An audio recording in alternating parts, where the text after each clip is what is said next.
Thank you all very much. Thanks for braving the weather tonight. Thank you to the rabbi. I had the opportunity before the event to sit with Shirley and Art Sotloff. And their son Stephen had written a couple of articles for the newspaper back in the day. So I just want to say that it was a privilege and it was an honor to meet the two of you. And their son definitely held up the high standards of what journalism is meant to be, and going out into the field and covering those stories and sadly paying the ultimate price. Let me hold this. I also want to thank, obviously, the Socols. People ask me all the time, how do you have time to write books? You're an editor of a newspaper, you got 4 kids, and I say, because I want to come back to Temple of Beth. What do you mean? I want to come back to see Sharon and Howard. But it's really, they're amazing people, as I'm sure you all know, great personal friends, people who I can always call on for advice and to consult with about different things, issues, career tracks, you name it. So really, thank you so much again for having me. I thought about what I'm going to talk about tonight. There's obviously the book, but there's so much happening right now that I figured, just if you take today as an example, just in today in Israel, there are 3 stories that alone could have filled the entire Jerusalem Post that's coming out tomorrow in a few hours.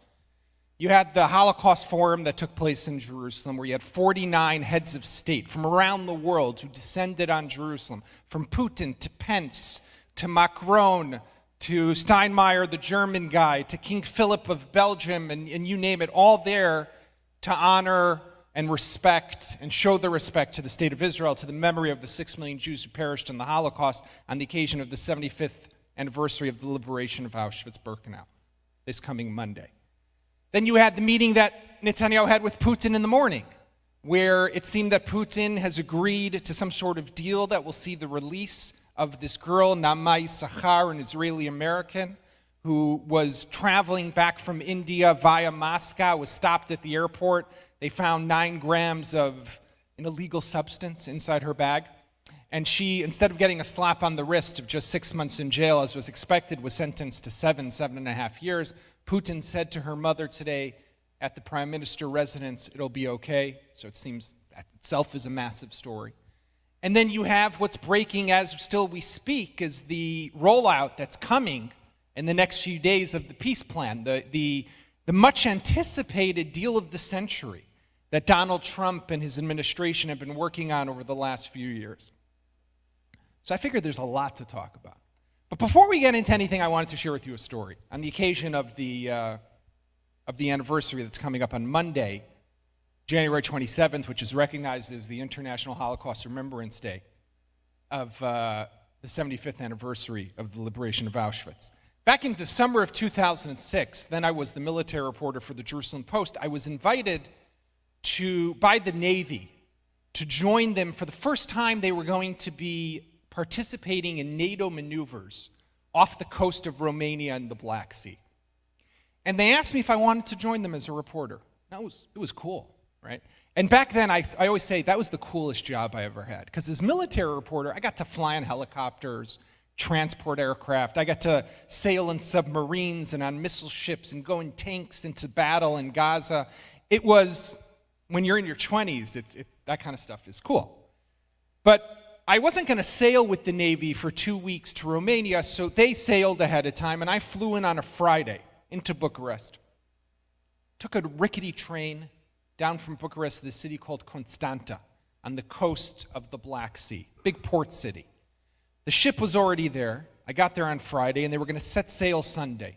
I checked into a hotel, and my plan was I was going to eat the Shabbat meals with them on the ship, with the sailors, and then Sunday join them on the ship as they set sail to participate in these NATO maneuvers. So Friday, I had some time to walk around this city, Constanta, really mostly known for its beaches on the Black Sea. And I had looked online ahead of time, and I saw that they used to have this really magnificent synagogue, not as big as this one, as Temple Beth, but pretty big for the standards of back then in Eastern Europe. And there used to be a quite sizable Jewish community in Constanta, destroyed and perished during the Holocaust. But I had the address of this synagogue, and I wanted to try to find it to see if it was still there. So I get to the address, can't find it. I start asking people, where's the synagogue? They finally point me in the right direction. I get to this building. There's an iron gate. I go through the iron gate. I walk into this courtyard. I enter inside the building. You could see that once upon a time it was a magnificent synagogue. And the place is a mess. Completely. The roof has fallen through. There's rubble all over the ground. There's a mattress, syringes. It's not a good place. There were no Jews left. The place is completely devastated. And as I'm standing there, I'm looking around. I could see where the Aron Kodesh was, where the Torah scrolls were kept, where the bima was in the middle. And I noticed on the side was a tile. It was a tile with a Star of David, with a Magen David. And the Magen David was broken in half. And I assumed it was part of this decoration that they probably had as a tile along the walls inside the synagogue. And I'm standing there thinking, do I take it? Do I not take it? Should I take it? Should I not take it? And before I could come to a decision, two men walk in. They looked a little sketchy.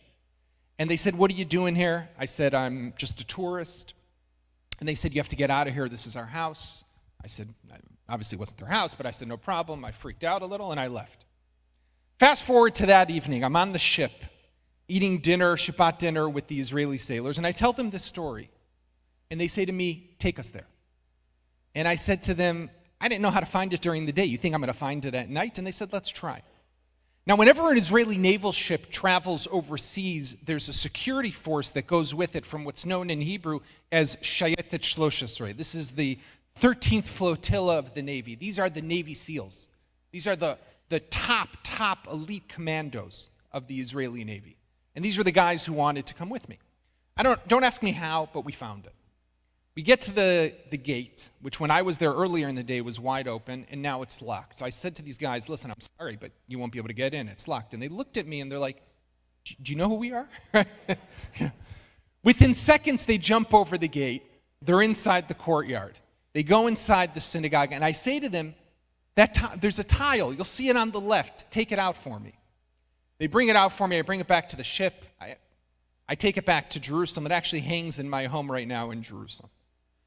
But I tell you this story because on Sunday morning, when we set sail from Constanta to participate in these first-time maneuvers with NATO, terrorists from the Gaza Strip tunneled into Israel, hit a tank, attacked a tank that was stationed along the border, and kidnapped a soldier by the name of Gilad Shalit, who would be held in Gaza for 5 years until he was finally released in 2011. I was on the ship. We've got the news. I was able to get off early, fly back to Israel, went straight down to the border with Gaza to cover the first large-scale operation in the Gaza Strip since Israel had unilaterally withdrawn from Gaza the summer before in 2005. What was known as the disengagement. 2 weeks later, if you remember what happened, Israel's operating in Gaza. Hezbollah terrorists from Lebanon cross into Israel, attack an IDF convoy traveling along the border, and kill a couple soldiers and abduct the bodies of two more reservists, Eldad Regev and Ehud Goldwasser. Hold on to their bodies for 2 years, and they're released in 2008 in another painful prisoner swap. But I tell you this story because I was thinking about it now with this World Holocaust Forum taking place in Jerusalem and the anniversary that's coming up on Monday. And in the span of just these 3 weeks, I felt like I kind of experienced what us as a Jewish people have gone through throughout history. I was in Eastern Europe, in Romania. I saw the devastation, the destruction of what was once clearly a vibrant, magnificent Jewish community, destroyed, eradicated, perished, no more. And then I boarded the might of the Israeli Navy, a SAR 5 class Navy ship called the Eilat that can fire Harpoon missiles and surface-to-air missiles and can project Israeli power, not just in the Mediterranean and the Red Sea, but all the way to places like the Black Sea in Europe. But then as I'm there, I fly back to Israel to cover as a reporter the threats and challenges that we continue to face along our borders, from Hamas in Gaza and from Hezbollah in Lebanon. And you recall just 2 nights ago, 3 terrorists from the Gaza Strip tried to infiltrate into Israel and were stopped. And according to the post-operation inquiry by the IDF, it seems that what they were trying to do was to infiltrate into a nearby kibbutz and carry out who knows what type of massacre they would have succeeded in perpetrating. The challenges that we face, despite the 72 years that we've existed as a state, not only are they not small, but they continue to grow. You look at what's happening today with Hamas continuing to arm itself, continuing to threaten us, continuing to try to attack us from the Gaza Strip. You look at Hezbollah in Lebanon. Back in 2006, during the Second Lebanon War, those 34 days of fighting that were sparked by that attack where they kidnapped those reservists, they fired 4,300 rockets during those 34 days, about an average of 120 a day. They had at the time about 15,000 rockets, but they could only fire them to Haifa and north, maybe 20 miles into the state of Israel. Today, they're believed to have 150,000 rockets and missiles that not only have they grown in the quantity, but also in the quality. They could hit Tel Aviv, Jerusalem, the nuclear reactor, or what we call the textile factory, right? Wink, wink. Down in Dimona, right? They could strike wherever they want with precision and with great accuracy. The threats continue to increase. And then there's Iran, which continues with its pursuits not only to entrench itself inside Syria and to open for Israel and create a third front along our borders, in addition to Gaza and Lebanon, but also its continued pursuit of a nuclear capability as it continues to violate the conditions of the JCPOA, that 2015 nuclear deal. And this brings me to Shadow Strike, because I think what the book tells ultimately is a story not just about what happened back in 2007, and I think it's a fascinating story. Of course, I'm a little biased. But it's a story that carries with it what could potentially be a blueprint for what might need to happen one day if Israel or America or together were to decide to go and send their aircraft to try to take out Iran's nuclear facilities. The story begins back in 2007, in the beginning of 2007, when Israel and military intelligence had a feeling that something was happening inside Syria in the nuclear realm, but they couldn't put their finger on it. Syria at the time was known to have a nuclear research reactor that they had purchased from the Chinese back in the 1990s, but it had a staff of maybe a dozen people. But every once in a while they would try to track and they'd follow the nuclear scientist, the head of the Syrian Atomic Energy Commission, this guy by the name of Ibrahim Othman. And he would travel around the world, he'd go to conferences, different organizations he'd meet with. But the military intelligence guys felt like something was happening there, but they couldn't put their finger on it. So in the Army, in the IDF, they went to the Mossad, because the Mossad, the equivalent of your CIA, those are the guys who carry out those covert secret operations overseas. And they said, we know that Othman is going to Vienna for meetings at the IAEA, the International Atomic Energy Agency, the UN's nuclear watchdog in Vienna. Follow him. See if you could get anything off of him. The Mossad didn't want to do it, because they'd followed him before, picked his pocket, broke into his hotel room, rummaged through his briefcase, and they always came back and they had nothing. They said it's a waste of time. But the Army convinced the Mossad. They sent a couple of guys. They went in. They broke into his hotel room. And this time he made the most fatal mistake. He left his laptop computer in his hotel room. They attached a flash drive to it and downloaded the contents of his computer. They were in and out, left the place as if they hadn't been there. When they get back to Israel, this is the Israeli side of the story. I always love this part. The Mossad guys take the flash drive and they hand it off back to the Army guys. The Army guys put it on a shelf somewhere and forget about it, right? So for 2 weeks, this flash drive is sitting on a shelf somewhere in military headquarters in Tel Aviv until someone wakes up one day and says, hey, whatever happened to that stuff we did in that Vienna raid, right? What did we ever get there? They process it, they de-encrypt it, and everyone is floored. On this flash drive, they have photos of a nuclear reactor being built in Syria, the core of the reactor, the fuel rods of the reactor, and the kicker was this guy Othman, this nuclear scientist, standing and posing for a photo in front of the reactor and standing next to this Asian guy. And they're looking at this Asian guy. He's wearing like one of these blue Adidas tracksuits. And they're saying, what's this Asian guy doing here?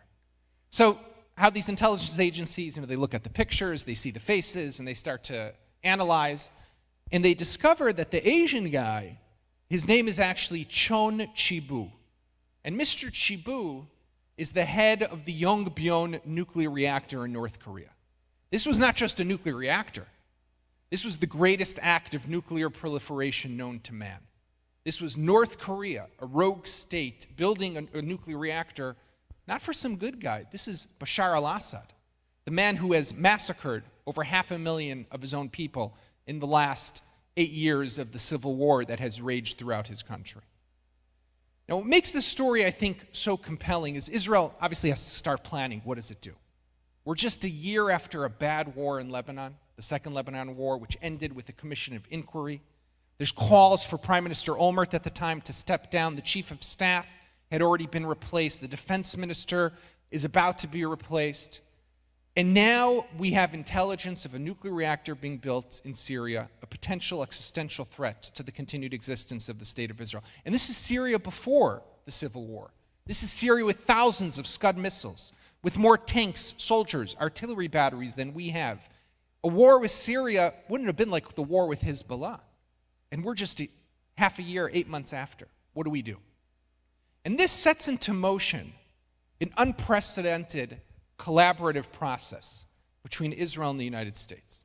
If you go back to 1981, when Israel, you'll remember Menachem Begin was then the prime minister, Israel decided to destroy Osirak, the reactor that Saddam was building outside of Baghdad.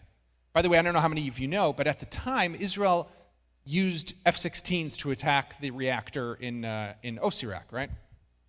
Those F-16s were actually purchased by the Iranians, by the Shah, before 1979. But then after the Islamic Revolution, the Americans didn't know what to do with these F-16s, so they came to Israel and offered Israel to buy them. Israel purchased those F-16s and actually used F-16s made for Iran to attack Iraq's nuclear facility. That's kind of the story of the Middle East. It's all messed up, right? But Israel decided back in 81 to attack the nuclear reactor. It was condemned by the Reagan administration. The president at the time decided to suspend the delivery of military aircraft to Israel. It was condemned at the United Nations Security Council table because it didn't share this with anyone that it was doing it. But this time, Olmert decided to bring it to President Bush and to ask him to take the necessary action. And I don't want to go too much into the detail, but I want to share with you one story about this. Israel ultimately attacks, and it succeeds. Bush decides not to attack, and Olmert says unacceptable, this reactor cannot stay. Bush had proposed some diplomatic option to take it to the Security Council and to the IAEA. Olmert said unacceptable. And on September 6, 2007, Israel attacks the nuclear reactor successfully. Just to give you a sense, a couple weeks ago, I was actually at an event in Herzliya at the U.S. Ambassador's house, the David Friedman. And I met some American Air Force pilots who were there visiting, F-35 pilots. F-35 is a fifth-generation stealth fighter jet that Israel has and the United States has, but Israel has used it already operational and strikes throughout the region. So they were there training with the Israelis and learning from the Israelis. And the guy said to me, I read your book, Shadow Strike. We've studied that strike, that aerial mission, because and I'll explain to you through a story, Ehud Barak was at the time defense minister. So after we bombed the reactor at night, just after midnight on September 6th, the whole top echelon of the government, of the military, spend the night in the IDF headquarters to see what's Assad going to do. Is he going to attack? Is he not going to attack? What's going to happen? By morning, it seemed that he's going to contain it. So Barak goes home. He was living on a high-rise apartment building overlooking the Ayalon freeway at the time, known as the Akira of Towers.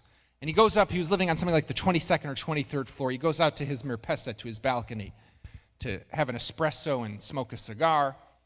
And he's standing there, and it dawns on him that the aircraft that flew the night before, those 5 F-16s, had flown at a lower altitude than the balcony that he was currently standing on. And this isn't the Midwest, where I come from, where everything's flat, right?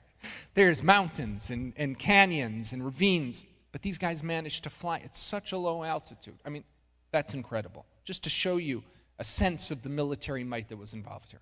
But Olmert decides after the operation that he's got to call President Bush and update him. So he gets the president, he finds him in Australia. The president at the time was participating in a meeting of APEC, the Asian Pacific Economic Cooperation. Now you might remember this visit that he paid to Australia at the time, because he had a couple of his typical George W. Bush gaffes while he was there. One was he went on stage or off stage the wrong way. You might remember that one. And the other one was that he was in Australia and he thanked the Austrians for sending soldiers to Iraq and Afghanistan. Right? But anyhow, he gets Bush on the phone. They get him on the secure line. And Olmert still wants to talk in code, be careful what he says, because the whole idea was that if Israel stays quiet, Assad won't be humiliated and won't feel a need to retaliate. So he says to Bush the following: Mr. President, how's Sydney? Great weather. How's the great water sports? The president's like, why is this guy calling me? He could tell in his voice. He was a little like, yeah, it's all good, but what are you calling about? And Olmert says, do you remember that thing up north that bothered us? Bush says, yes. Well, I wanted to let you know it no longer exists. Bush says, that's interesting. Do you expect a response? Olmert says to the president, no, it seems for now there won't be a response.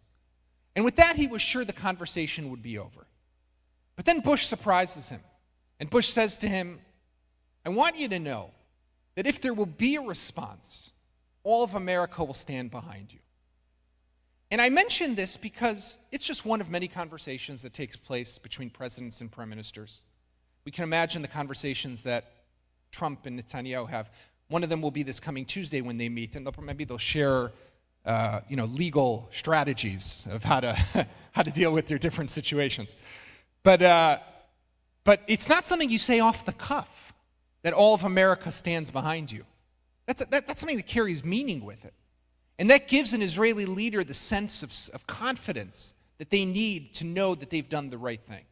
That also shows how important this alliance is between our two countries, between Israel and the United States. I always say that Israel's existence, its strategic power, its deterrence rests on three key pillars. Our conventional military, the IDF, which is the most sophisticated, amazing, moral, ethical military in the world, advanced technologically from Iron Dome to F-35s to laser technologies they're rolling out. You name it, they have it. The second pillar is our purported nuclear capability. We don't say we have it, we don't say we don't, but everyone thinks we do, and that gives you deterrence, that projects power.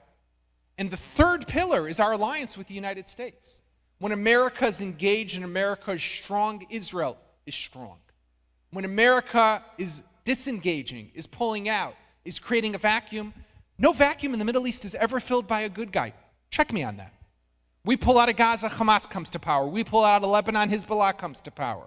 Look what's going on in Iraq. Look what's going on in Libya. Look what's happening in Yemen. Look what happened in Egypt. Mubarak fell. Who took over? Mohammed Morsi. Thank God President Assisi came over and kicked him out. But the situation is never going to be good, and that's why this alliance is of such critical existential importance for the state of Israel. But I want to talk to you about three challenges that I think we face right now in Israel. The first is the ongoing paralysis that we have. The elections, it's a terrible situation. There's no way to sugarcoat it, right? We are stuck. We're stuck in the mud, and we're slinging mud at one another. The situation is such that because there's no government for the last year since we went to elections in December of 2018, you can't pass a state budget, which means you can't build new hospitals if you think you need them. You can't upgrade infrastructure to help us with our traffic jams, which are terrible. You can't build new schools because the classrooms are so crowded, right? You can't get done what needs to be done. The IDF can't buy the interceptors that it needs. If, God forbid, there will be a war with Hezbollah. It doesn't have enough interceptors for the Iron Dome. You name it, you can't do anything. So we're stuck in that level. And then there's the more, I say, what's happening to us as a people. This divisiveness, the division, the polarizing effect that it has on us. You're either left or you're right, and the right attacks the left, and the left attacks the right. And if you criticize Netanyahu, that means you're against the state of Israel and you're an anti-Zionist. Whatever you say, it's terrible for us as a country. It's unhealthy. It needs to come to an end. We need to find a way to bring ourselves back together again. It's just not good for us as a state. The second challenge that we face, and this pertains very much to you as well, is this growing divide that we have with the diaspora. I feel it as an Israeli Jew who kind of straddles both sides of the Atlantic to some extent. But we're growing farther apart. Israel was created under the assumption that we are the Jewish homeland. We are the state for all Jews. But more and more Jews today in the world, and I'll follow up with what the rabbi said, and I can't agree with him more, but more and more Jews from the Reform movements, the conservative movement, whatever movement you're coming from, are feeling that Israel they're not respected. They're not treated like equals. They don't have a place to pray at the Kotel, at the Western Wall, like the iconic men and women section. And one of the things that I brought to the Jerusalem Post as editor-in-chief when I took over 4 years ago was, I'm a bit of a hawk when it comes to security, but when it comes to religious pluralism, I can't be more left-wing and more liberal. Because in my opinion, what we need to separate religion and state in Israel. We need to abolish the chief rabbinate. We need to make a situation that every Jew can feel respected and appreciated and feel at home in the state of Israel. And today we don't have that situation. But the divide between us isn't just because of religious reasons. It also has to do with politics. And we'll talk about that. I'm sure someone's going to ask me about Trump and why do Israelis like Trump and all that. So we'll get into that. But what I want to suggest is that it was Tip O'Neill, right, the former Speaker of the House, who said, I think, what's the line? All politics are local, right?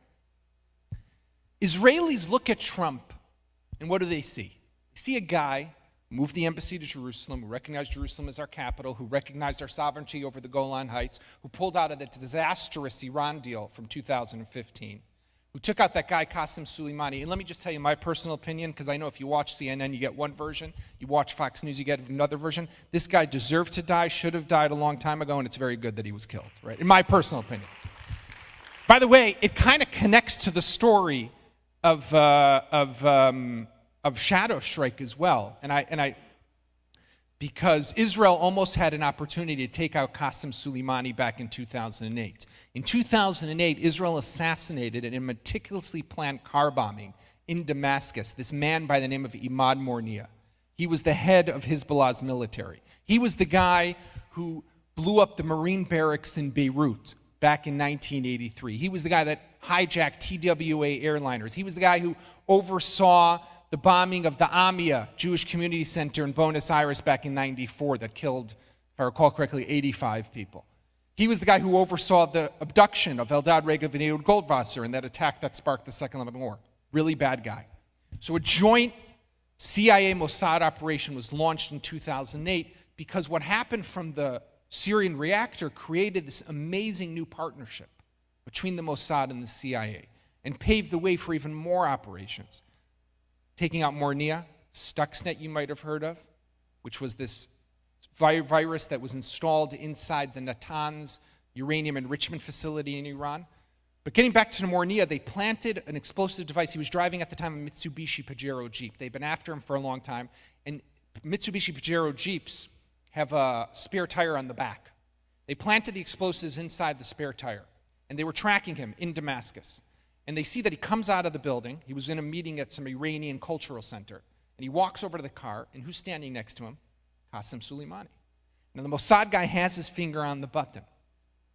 The problem was because it was a joint Israeli-CIA operation, they had to have President Bush's authority and authorization to take out Qasem. They only had his authorization to take out Mornia. So they had to wait for Mr. Soleimani to walk away. Then they pressed the button, and Imad Mornia was no longer with us. But this was definitely a person who needed to go. But the challenge that we face when it comes to Trump is we look at Trump in Israel, and we see someone, an Israeli see someone who has given so much, who seems to be so pro-Israel. And I know that here, they're not thinking about immigration, they're not thinking about healthcare, they're not thinking about Me Too issues, they're not thinking about the way he talks, the way he does things, his politics, divisiveness. It doesn't interest Israelis. I think it's the same thing, to some extent, people in this country are looking at other issues first and foremost. But if we were able to appreciate and recognize why we have this difference because of our geographic location, it would give us the opportunity to actually come together more, to have an appreciation for why we have that difference, as opposed to let it drive a wedge in between us.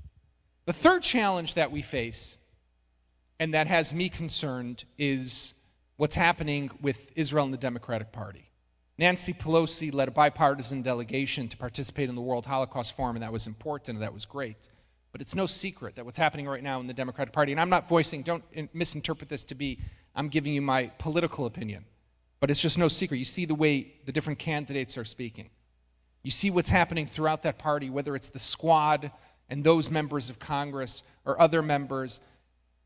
There's something that's not working anymore between Israel and the Democratic Party. Part of that's on us, and part of that's on the Democratic Party. But Israel forever has been something of an issue that always received bipartisan support. And chas v'shalom, God forbid, that we should lose that Israel should become something that only one side of the aisle supports, appreciates, and respects. That's something that we all have to take action for, to ensure that it continues to receive the bipartisan support that I think it needs. But if I get back to Shadow Strike, I think that the lesson that I take away from it is, and this is how I end the book, essentially, is what Hillel HaZaken, Hillel the Elder, said in Pirkei Avot, in Ethics of Our Fathers, some 2,000 years ago. Im ein ani li mili. If I am not for myself, who will be for me?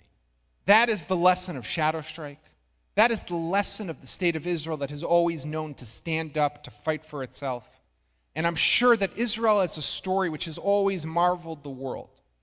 A people that return to their historic homeland, achieve the impossible, will continue, Bezrat Hashem, to do so. Thank you all very much. Thank you for coming.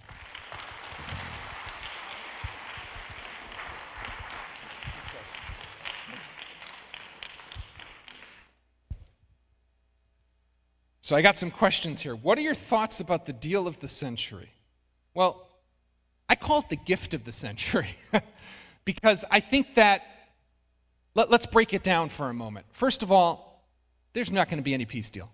The Palestinians aren't coming to the table. There's no talk, there's no interaction, there's no contact between them and the U.S. administration already for a couple of years. And by the way, if I were the Palestinians, I would go with that strategy because it's very possible that Donald Trump gets voted out of the White House come November. So why would they want to enter into any negotiation? By the way, the Iranians are doing the same thing. I was meeting with Mike Pompeo a couple of months ago. In October, he was in Jerusalem, and I went to interview him, and he even admitted that the Secretary of State, that the Iranians aren't going to come back to the negotiating table now, even with the maximum pressure campaign, because they're going to wait to see who wins. And if you get Elizabeth Warren or Bernie Sanders or Mayor Pete or whoever it might be, and then the JCPOA kicks back in, they're good to go. But if Trump gets reelected, okay, then they won't be able to sustain another 4 years. Same thing with the Palestinians. So they're not going to come negotiate. The second thing is that the timing of all this, we're still in elections.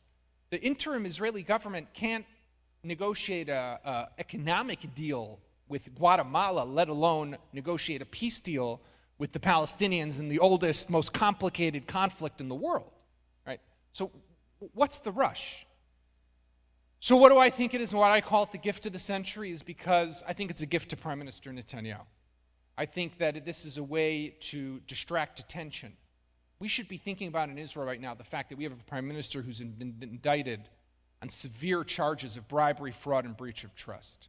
He's asked for immunity from the Knesset. His meeting with the president this coming Tuesday is the same day that the Knesset in Jerusalem is supposed to debate his request to receive immunity.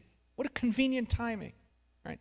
I mean, again, I'm not a conspiracy theorist, but if I was, imagine this for a moment. You're Netanyahu. In the morning, you spend the morning with Putin. You negotiate a deal to secure the release of Naamai Issachar. The afternoon, you go to Yad Vashem. You speak before 50 heads of state. And then afterwards, you go with Mike Pence, the Vice President of the United States, to the Kotel. It's a big deal. Then in the evening, you sit with Mike Pence for a meeting at the new American Embassy in Jerusalem, and you get invited to the White House, right? And you're going there next week. It's on the same day that you have your immunity request being debated in the Knesset. I would say that's a nice little coincidence. Israelis are supposed to be talking about corruption. Who do they want to lead them? Not about diplomacy. That's all important. Don't get me wrong, but this is a brilliant political move. So I would say on the one hand, I think you have a convergence of interests by the President of the United States, who's got his own legal troubles with impeachment and would like a little break from that, and there's nothing better than rolling out a peace plan that everyone's been waiting for and showing that you're a statesman and a diplomat and foreign policy, and the same for the Israeli prime minister. So what do I think will come of it? Absolutely nothing. What do I think will be done after it's rolled out is it's very possible that Israel will start to take unilateral moves, like annexing the Jordan Valley, because it will now have the consent of the United States. My personal opinion, we probably shouldn't do that either. But we'll leave that maybe for another question. Internal threats. What do you see as Israel's greatest internal threats? Look, sadly, I think we have a lot of external threats, and we spoke about those, from Hezbollah to Iran to Hamas. Internally, I think we've become more and more divided as a people. I feel that today, everyone is put into categories, everyone is put into boxes. There's more suspicion, I would even argue, between Israeli Jews and Haredi Jews, ultra-Orthodox Jews, right? The whole issue of who's carrying the national burden, serving in the military, what does that mean? We're growing farther and farther apart. And part of this has to do with this fact that we're stuck in this constant cycle of political instability. It's just unhealthy for us. You know, I'm a little naive, I admit. But in 2008, I was in Chicago, my hometown, and I was covering the U.S. elections. And I was in Grant Park when President Barack Obama, who had just won that night, goes on stage and gives this amazing speech. And I remember seeing Oprah Winfrey. I was backstage because I got press credentials, was jumping up and down. Howard Dean, I think then he was like the chairman of the Democratic Committee or something like that, DNC. But remember how Barack Obama ran his campaign. And we're not going to talk about Barack Obama now, but it was a 3-word slogan, right? You all remember, yes, we can. Okay. All I hear in Israel, in every campaign, is no, we can't. No to Gantz, no to Bibi. No, we can't make peace with the Palestinians. No, we can't give them a state. No, we can't re-elect Netanyahu. No, Benny Gantz is on the left. No one gives you a vision of where they want to take you, of what they want to do with us. And I was saying before, but we are in 2020. We're 72 years a nation. We have never been stronger. We have a lot of threats. But if you think about it for a moment, there's no military along our borders that can invade our territory and conquer. There's no threat of an existential nature to the state of Israel. The Syrian military, the last enemy military, conventional military, is completely disintegrated. And Iran might one day get its hands on a bomb. Hopefully we'll stop them beforehand, but they don't yet have it. Hezbollah has a lot of rockets and missiles. They can cause a lot of devastation and kill a lot of people, but they can't conquer even a single kibbutz along the northern border. Same with Hamas in the south. Our economy's booming. GDP per capita through the roof. Right? I think it's $43,000 now. We have exports, exits, you name it. Growth is projected, I think, 3% in the coming year. Unemployment on the floor. But what are we doing with this moment in time? Where are we going with it? What's the vision for the state of Israel? And this is what has me concerned. I think we've sanctified the status quo. But we have so much that we need to do to decide and for ourselves, where do we want to go? What do we want to do? We don't need, America's a great country, a great ally, but we need America to tell us what the deal should be between us and the Palestinians. We need to decide for ourselves what we want to do. If we want, Bibi Netanyahu has been prime minister for 10 years. He could have annexed all of the West Bank 1,000,000 times throughout those 10 years. Why didn't he do it? He could have made peace with the Palestinians if he wanted to, or at least tried to. He could have froze settlement construction, tried to do other things to get Abu Mazen, Mahmoud Abbas to come to table. He decided not to do that either. We should be deciding for ourselves what we want to do. And I think that is this lack, this indecision, in my view, is probably the greatest internal, I don't know if threat's the right word, but definitely challenge. How, in your view, have the combination of the corruption investigations into Bibi combined with 2 national elections yielding no clear winner tested Israel's governing structures, Israel's constitutional system at a crossroads. It's a mouthful. Israel is, we have a serious problem, right? There's no way to sugarcoat it, that we're on the verge of a third election. I'm not a betting man, but if I had to bet right now, I'd say we're probably going to go to a fourth election. This is the first election of 2020. We'll probably be in the second election sometime over the summer, sadly, because there's just nothing that's going to change right now. As long as Netanyahu remains at the helm of the Likud party, his whole objective is how can he stay in power? Because as long as he's holding on to that seat, he believes he has a better chance of defeating the legal cases that are being brought against him. Case 1,000, case 2,000, and case 4,000. All, by the way, they have to do with, to some extent, one has to do with the legal gifts that he got, and two of them have to do with his relationship with the media. I'm a little insulted. I've yet to be offered a bribe by a politician as an editor of a newspaper, but maybe that'll come one day. But the constitutional crisis, look, I don't think we're going to change the whole structure of our government. We still will remain a parliamentary system, but I think there are two things and steps that we should be taking to try to create more stability. The first is we need to increase the threshold that you need to get of the percentage of the vote to enter into the Knesset. Right now it's 3.25%, which usually translates into 4 seats in the Knesset. Now what that essentially does is it creates a situation that no one party can be the ruling coalition. You have to create a coalition. And then you have all these smaller parties that you make your coalition with, and they can all extort you. And they have you. And then they can milk that, and each time you want to make a decision that's big, that's going to take the country forward, that's going to do something, they can say, don't do that, because we could pull out and topple your government. So your hands are constantly tied. If we raise the threshold to 10%, let's say, you'll kill off all the small parties, and you'll have them all have to come together into 2 big parties, and then you'll have a situation of where you'll have more stability inside our government. So that's one thing that should be done. The second thing that I think we should do is have term limits. That's healthy.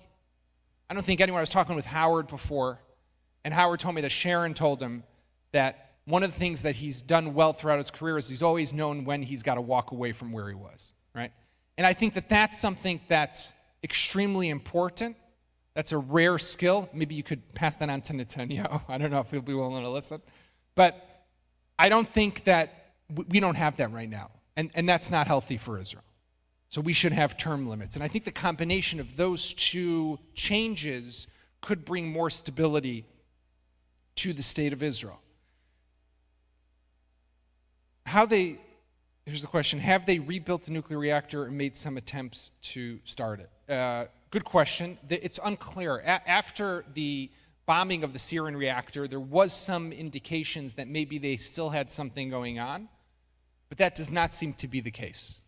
And now, being engaged in the civil war, they don't have any capacity to build a nuclear capability. But what is interesting, if you think about it for a moment, Israel destroyed the nuclear reactor in 2007.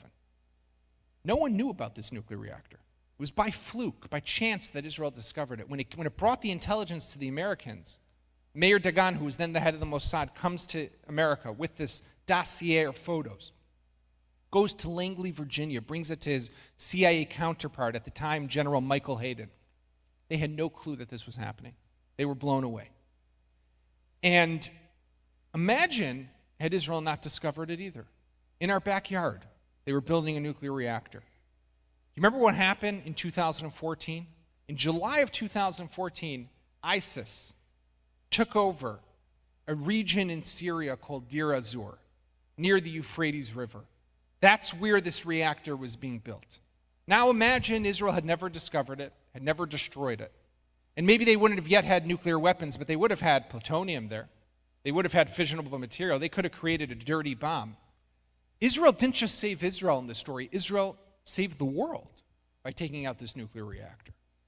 Right? That's how important this mission really was and the significance of what it did. What are the prospects for a unity government? And then the second question is, what effect does the killing of General Soleimani have on Iran's nuclear ambitions? So the first thing about the prospects of a unity government, I'm a bit of a cynic. But I think that what's happening, you remember in 1979 when Menachem Begin and Anwar Sadat came to the White House and they shook hands with Jimmy Carter? And you remember in 1993 when Yitzhak Rabin and Yasser Arafat went to the Rose Garden, Bill Clinton shook hands? So the Americans have been very effective over the years in bringing Israeli leaders and Arab leaders together at the White House. Well, next week they'll be bringing two rivals. They just both happen to be Israeli. Benjamin Netanyahu and Benny Gantz.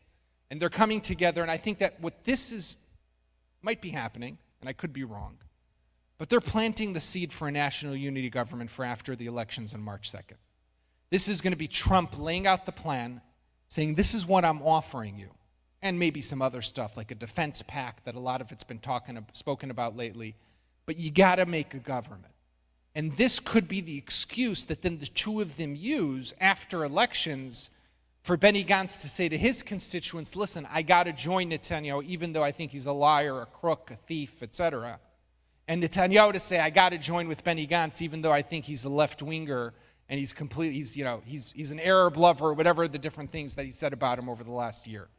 But this is the way to bring them together. So I think that actually beneath the surface there's a U.S. interest in helping to pave the way for there to be a unity government. About Qasem Soleimani's impact on Iran's nuclear ambitions, he wasn't directly involved in the nuclear program. He was involved in the Quds Force, and that was the Iranian part of the Revolutionary Guard Corps responsible for for the export of the revolution around the world and to try to create this hegemony that the Shia Islamic Republic has been trying to create throughout the Middle East. They've already have a land bridge from Iran through Iraq and Syria all the way to Lebanon. They're in Yemen. They're undermining the more moderate regimes. They support Islamic Jihad and Hamas on our border in the south. Their objective is to continue to create instability and to pose a threat and have a sword over the state of Israel. Look how they attacked the Saudis back in September, right, at the Aramco oil facility. All of that was Soleimani. What's happening now, the IDF, I was just in their headquarters a week and a half ago. They, at the end of 2019, at the end of every year, they draft what their intelligence assessment will be for the coming year. And they had to scrap the whole thing on that Friday when Soleimani was killed because now everything's changed. They don't know what yet impact it will have. Hopefully, definitely a positive one because it'll be difficult to replace this guy. But it doesn't necessarily impact the nuclear program. Discuss Israel's relationship with Russia since they just sold Turkey their S-400 defense system.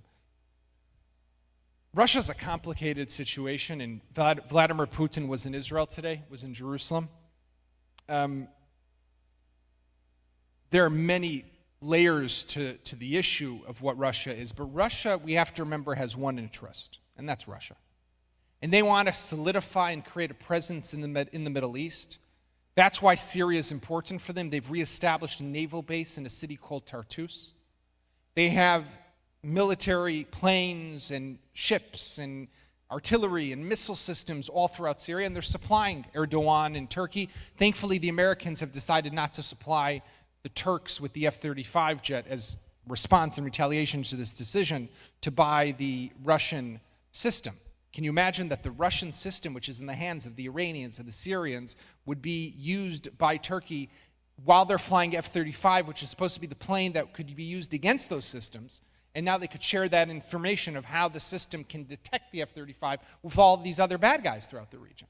Right? Erdogan is a rabid anti-Semite.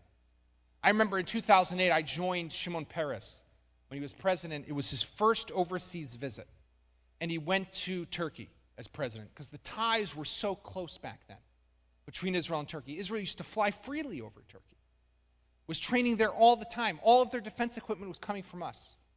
We were on the verge of selling them satellites, the Arrow ballistic missile defense system we were thinking of selling to them at the time. When Israel flew, by the way, to the reactor in Syria to bomb it, on the way back, it flew over Turkish airspace, and it actually dropped some of the refueling tankers that landed inside Turkish territory, caused a bit of a crisis. But they were able to sweep it under the carpet. Because at the time, Israel and Turkey were like this. But you see what Erdogan has done is his whole interest. He hosts Hamas leaders in Gaza, in Istanbul, in Ankara. His whole interest is how to fight the Jewish state, hates Jews, hates Israel. A terrible individual, a very big challenge. And by the way, when you think about Turkey, which still is a member of NATO, which has a moderating effect on them, remember that Iran was our closest ally back before 1979. Before the Islamic Revolution, we had an embassy in Iran. We were building missile systems with the Iranians. We were selling them equipment. America as well. And look how quickly that turned. And look what's happened over the last 41 years. Is that going to happen in Turkey? I don't know, but it very well could. So I think we do have to be very careful with what's happening with Erdogan and what's happening inside Turkey. Internal threats, this. How, in your view, has the combination... Oh, no, this one we did, sorry. Do you think that, on Iran, do you think intelligence is an exact enough science that Israel can afford to wait confirmation that Iran has a deliverable nuclear bomb or even a dirty bomb? And if you were prime minister, what, if anything, would you do about Iran's risk of finishing what Hitler started? Whew. So thank God I'm not prime minister. I've seen enough about politics, and I've realized that it's not for me. It's too depressing. But... I just don't think, I've tried. I don't know how to backstab people well enough with my hand, like some of these other politicians do. Intelligence is not a science. You will always only know what you know, and there's always going to be much more that you don't know.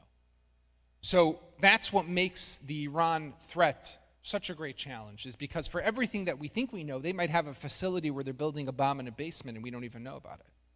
What Israel learned, by the way, from the story of the Syrian nuclear reactor, go back in time to 2003, when one day Israel wakes up and hears that the British and the Americans have made a deal with Muammar Gaddafi, the leader of Libya, to get Libya to dismantle its nuclear program. Gaddafi had purchased uranium enrichment centrifuges from A.Q. Khan, a Pakistani rogue scientist, who was also building a track for a plutonium reactor. Israel had no clue that this was happening in Libya. Then jump 3-4 years later, and they discover a nuclear reactor in Syria. What they learned, they then set up a parliamentary commission, because what they discovered is that for everything we think we know, there's a lot we don't know. And the same here applies to Iran, and that's why you have to be so vigilant. You have to be so on top of things. Look, the operation that stole the Mossad nuclear archive, right, which you remember that Israel, not the Mossad nuclear archive, the Mossad stole the Iran's nuclear archive about a year and a half ago. There's got to be a movie on Netflix that's probably going to be made about that at some point. But that also only gives you what information you're able to take away from there. We don't know everything that's happening. So it's not an exact science, and you do have to be careful. What would I do as prime minister? First of all, try to make a government. But when it comes to Iran, I'll be clear in my personal opinion. Israel, under no circumstances, can allow the Iranians to get their hands on a nuclear weapon. It would pose an existential threat to the state of Israel. It would be something that we wouldn't be able to live with. It would undermine our operational freedom. Even if we assume that the Iranians are rational, if there's a 5% chance that they would use a nuclear weapon against us, can we live with a 5% chance that one day Tel Aviv will be destroyed? That's not something that we can live with. It would set off a nuclear arms race throughout the region. All these other Sunni states who are more terrified of the Iranians than Israel is would start to develop. The Saudis would just go to Pakistan and buy a nuclear weapon. You'd have Egypt, Jordan, the Emiratis, all these countries would start to develop nuclear capabilities. You take a volatile region and turn it into a nuclear nightmare. That's not something that we can allow to happen. And I think what the book tells that story is what you need. You need political leaders who are determined to do what's right, even if it's not popular. Listen, I always say about Ehud Olmert in this story, Olmert brought shame to the state of Israel. And I'm quite close with the guy, but I say it to him also. I spent a lot of time with him working on this book. He was the prime minister at the time. He went to jail. He was convicted of bribery. First prime minister in our history, maybe not the last, unfortunately. And I hope, by the way, as much as I have criticism of Netanyahu, I hope he doesn't have to go to jail in the end. I hope we find a way for this to end, because Israel doesn't need that. But Olmert, when the reactor was discovered, let's put ourselves in his shoes for a moment, because you asked me what would I do as prime minister. He was after a bad war in Lebanon. There are protests calling for his dismissal. There's a commission of inquiry called the Vinograd Commission that has placed the blame for the failures of the war squarely on his shoulders. He's got 5 criminal investigations against him. People are out for his blood. And he's got a U.S. president who says to him, Ehud, buddy, I got your back. I'm going to take care of it. Let me deal with it. I'm going to take it to the UN. I'm going to hit them with sanctions. And if they don't take it down, I'm going to destroy it. He easily could have been excused for going with Bush, right? And saying, I'm going with Bush. What do I need to risk all this? But he understood his place in history, just like Menachem Begin did. He understood what he was there for and what he had to do. And I'll tell you even something more than that. Ehud Olmert at the time, Israel decided it's not saying a word about what it did with the nuclear reactor. Staying shut. Quiet, not a word. Because it wanted to it came up with this concept called the deniability zone. That if it stays quiet, Assad will go into the deniability zone, because Assad had barely told anyone, not his chief of staff, not his defense minister. No one knew about this nuclear reactor. It was totally off the books. And Assad would prefer not to be embarrassed and humiliated, so if Israel stays quiet, Assad stays quiet, convenient arrangement for everyone. For 10 years, Israel doesn't say a word. Now imagine you're Olmert. Imagine the politicians today. You are under investigation. You have to resign from the prime minister office. You get indicted. You get convicted. You get sentenced to jail. You go to jail. You get out of jail. And at no point along the way do you say, are you kidding me? Do you know what I did? Do you know who I am? Do you know how I saved each and every one of you? At no point did he do that. That's a quality that I would say is something that is difficult to appreciate today. Well, I mean, it's easy to appreciate today, but it's difficult to imagine today. By the way, you know who was the first politician in Israel who went on TV and spoke about the nuclear reactor that was destroyed? Anyone want to guess? Bibi. 2 weeks after the operation, Netanyahu goes to then Channel 1, now it's called Channel 11.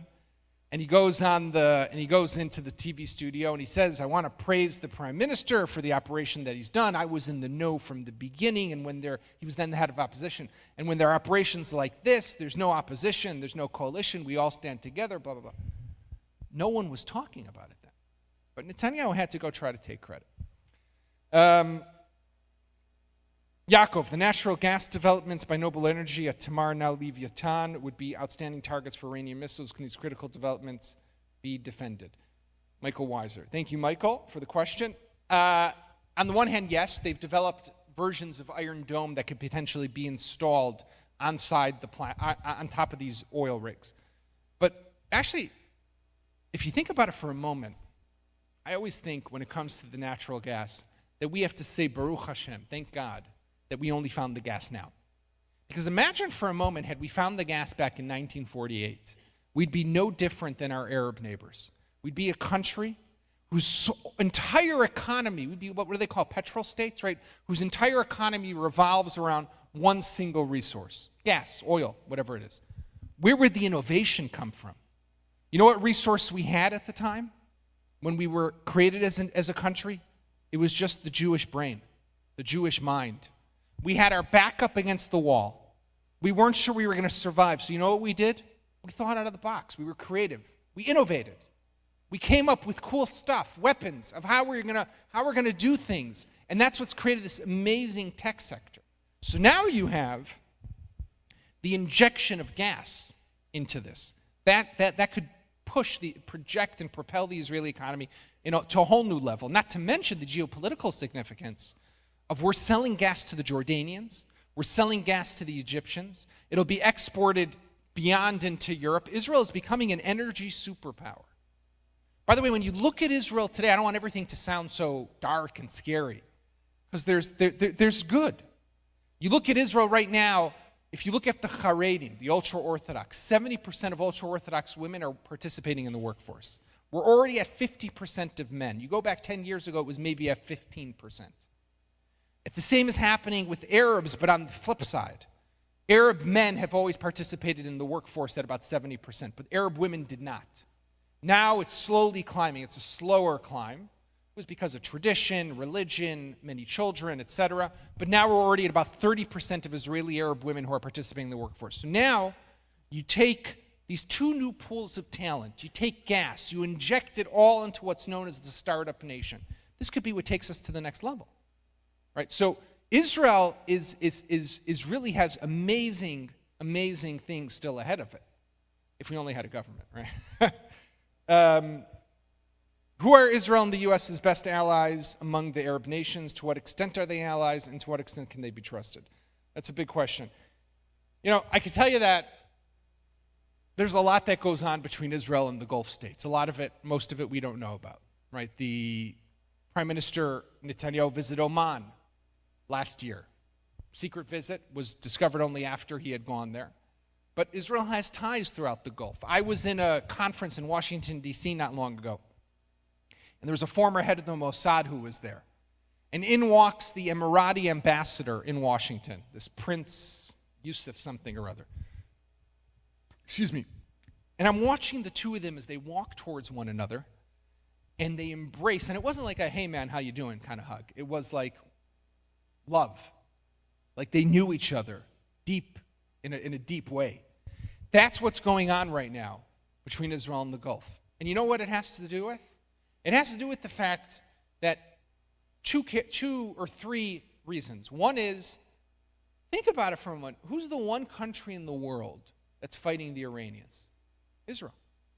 We're doing it every single day. We're doing it in Syria. We're doing it against Islamic Jihad and proxies in Gaza. We're the ones who are undermining their nuclear program wherever we can with the Mossad or whatever it might be. We're at the forefront of that fight against Iran. And they're terrified of the Iranians. They want to be connected to us at the hip. The second thing they want is our technology, right? We have sophisticated technology. Israelis, it's a known secret, but Israelis travel throughout the Gulf. You can get into Abu Dhabi, Dubai, the Emirates with an Israeli passport these days because they want you to come. They want to buy the technology that Israel has, right? There's going to be the World Expo later this year in Dubai, I think it is. Israel is building a massive complex there where people will be able to come and experience what Israel is in a Gulf state. I mean, it's something that we would have thought is unimaginable. But it's to an extent. Because I think as long, and I could be wrong, but I think that as long as the conflict with the Palestinians continues, MBZ, right, who's the leader of the UAE, and MBS, the leader of the, who's busy hacking phones all day, right? If you read about the Jeff Bezos story. But they understand, and I think they want to improve and upgrade the relations with Israel, but they have their street and popular public opinion. And the popular public opinion is not yet there.